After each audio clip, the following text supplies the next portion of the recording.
దేవా దగ్గరకు నాగవల్లి వచ్చి ఇలా అంటూ ఉంటుంది, ఫంక్షన్కి వెళ్తూ అలా ఉట్టి చేతులతో వెళ్ళకూడదు బావా, ఇదిగో స్వీట్స్ తీసుకొని వెళ్ళు అని చెప్పి స్వీట్స్ ఇస్తుంది. దాంతో దేవా అయితే సరే అని చెప్పి ఆ స్వీట్లను తీసుకుంటాడు.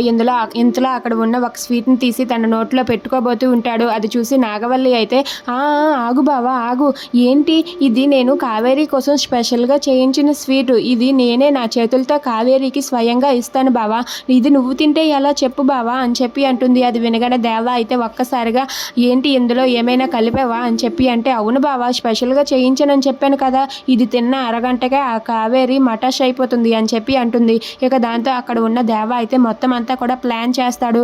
ఇక కొంతమంది రౌడీలు అయితే పెట్టించి బాలరాజుని చంపేయాలని ప్లాన్ చేస్తాడు. ఇక ఈ విషయం వెంటనే మనం పోలీసులకి ఇన్ఫర్మేషన్ చెయ్యాలి. చిన్ని తల్లిదండ్రులు దగ్గరుండి చిన్నికి ఇలా జరిపిస్తున్నారని మనం పోలీసులకి ఇన్ఫర్మేషన్ ఇవ్వాలి. ఎలాగైనా సరే ఆ కావేరియే, ఆ ఉషా టీచరే అసలు కావేరి అని పోలీసులకు తెలిసేలా చేయాలి. మీకు చెప్పిందంతా గుర్తుంది కదా అని చెప్పి మొత్తం ప్లాన్ చేస్తాడు. ఇంతలో ఇంటి దగ్గర చిన్నికి అయితే పసుపు స్నానాలు చేస్తూ ఉంటారు. అలా హెల్దీ ఫంక్షన్ జరుగుతూ ఉండగా అందరూ కూడా చాలా హ్యాపీగా చూస్తూ ఉంటారు. అలా చిన్నికి అయితే అందరూ కూడా దగ్గరుండి సరదాగా మంగళ స్నానాలు చేయిస్తూ ఉంటారు.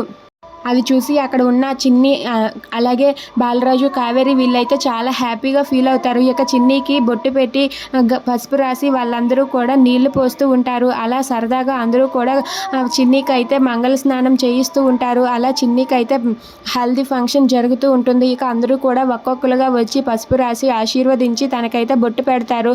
అలా వాళ్ళందరూ కూడా సరదాగా ఆ టైంని అయితే గడుపుతూ ఉంటారు. అలా చిన్ని కావేరి వీళ్ళందరూ కూడా చాలా హ్యాపీగా ఫీల్ అవుతారు. ఇక బాలరాజు అలాగే కావేరి వాళ్ళిద్దరూ కూడా దగ్గరుండి చిన్నికి ఆ నీళ్లు పోస్తూ సరదాగా గడుపుతూ ఉంటారు. అది చూసి అక్కడ ఉన్న కావేరి అలాగే బాలరాజు వాళ్ళిద్దరూ సంతోషిస్తారు. If you like this video please like, share and subscribe friends. Thanks for watching.